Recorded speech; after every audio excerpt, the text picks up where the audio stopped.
tuna kan mek na mun hi Lalat Resort Thenzol Lalat Park an ti mai nia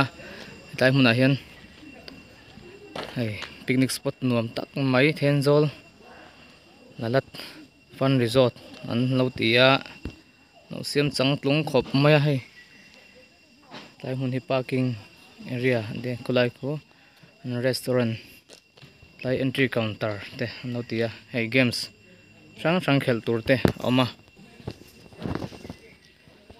Lalat Resort Cottage hei anom mel khop mai zan ria ka hat tual chai vel nan te nom munarem box ya nuam takani puitling le no pang lai taka swimming pool lo boka an van siam nuam de mole chang tlong khop mai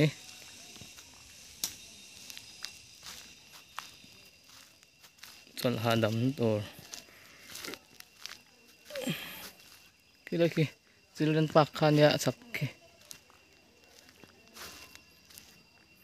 tuna hian kha tokin ron thleng thareng bokani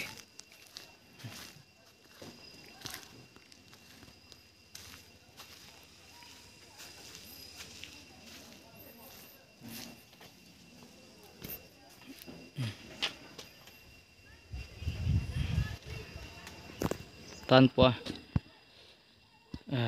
lutu sama picnic na mun picnic thei na mun tur tiang mun chang tlung tak mai an nei hi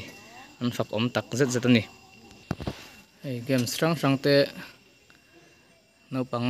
nuam ti tur tak tak te an lo siama khile chaklama khian a om nol boka o hela hi children park antia no pang kum som chin chung lam tan chuan phal ani lo an ti ni hei children park no pang nei te tan chuan hetlai hmuna hian he nuam don picnic an nei puila ain sirom don lo hle ni no pang den nom man ti don em tol pana chi sang hei pe pu ne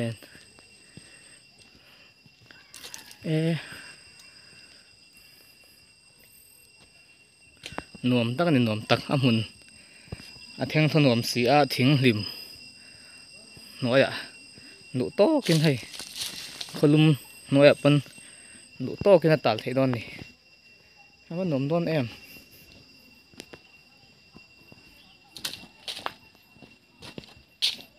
phang zoi lo ni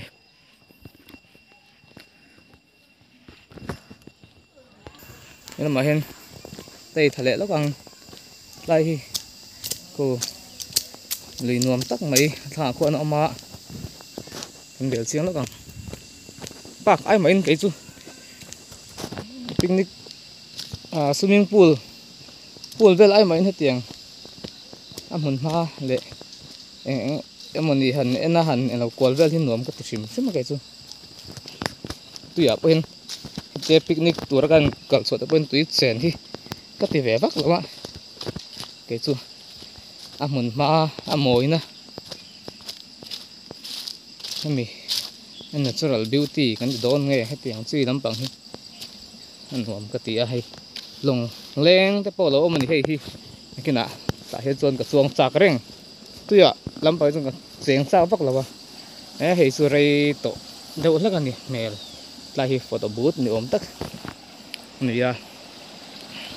hei ta hi lui nuam deuh mai khajut mai oma ka ha po tam ji ni rin om ni her mai hei ti hian du to kin long hian ain kar thei don ani ngora so tu hi eng thuk nge shet lawa hei a zau khop mai lo om don nge don lo phei chu shet lawa chak om khop mai chuan vel po thiên do hi mun man nei tha a khoi lai mai po hi rem vel ve mấy cái gì à nuông khốp mày bạc sang tung tắc mấy lâu này rồi deal pui boka deal pui poso luôn em mày lai poson to tu an reng mai ni ai man lai sap hau in kan tiang mai sang kang tak tak simple si in thing mangin tian no sa hetai phei cold drinks bar antin hi bar te chu diang chuan siam ni khulai khu lui nuam tak mai phei ro me khulayan sina kan tilun tak long leng na khami ten khain zom vek ani hei hi na ram ni tak ani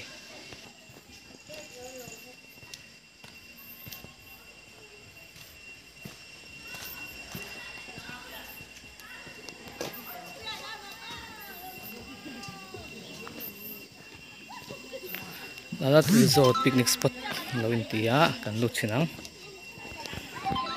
hetla hi swimming pool vel omna hun ber ni a lai poi nuam khop mai hei goin phei chu khom dan nuam a uap deu thawa ni salut tuk lawin hian hei book ran ba book an lawin ani mela voin ni hi tian pakatan somnga luman ania tuichen man te hi za te ania tuichen man hi somnga tho ania pakhat luman hi ja chon za ani do ban chu za in atal vel thei niam dak ni hetai futsal ground te ro te no pang del dan pon nuam vi bang hei sang no cheng noi me tu ber nge kan thian te kan nau te pakha set to lo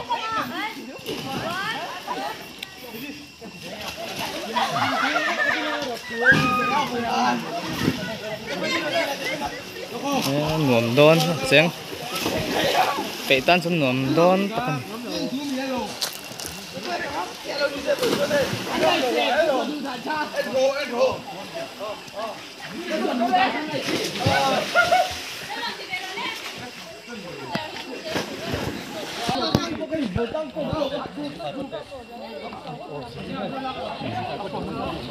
nuam man ti hetai tu chon na nuam tak mai an thut ha chon na hei chauka nuam tak oma yan ta hi chang tung le mai dar thalang nen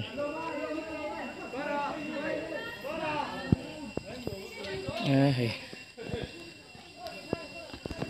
ril tram huna chol na tur le in tí na mấy tur po này nuông khóc mày rồi anh buồn lộ hal na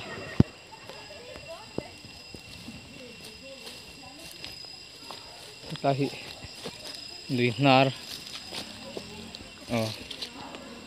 cô lại phải po call vel cái này kan lo là call vel lang e tao hian in thier na vel fai takin lo siam buka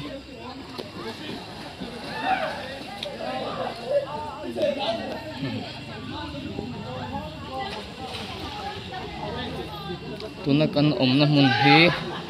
hetai mun hi conference hall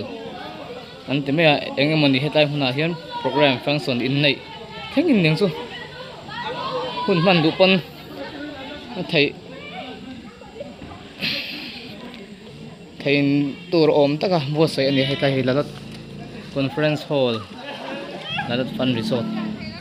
antia hey man du chuan anh poi man lek thei tura bo sai an nuam khop mai cái ni po hi achunga lu ta piang ten he amben kan ti mai hi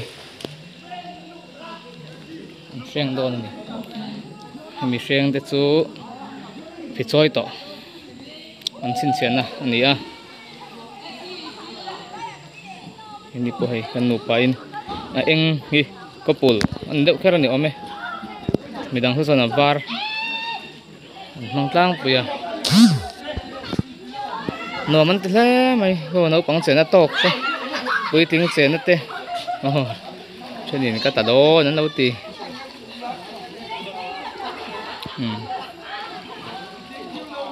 apuya pang alian te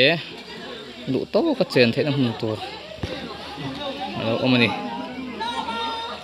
soyang khan lui lam pang hi tui lam pang hi ke kangai na te chiam no wang hian tiang a te hian seng ve phak lo ani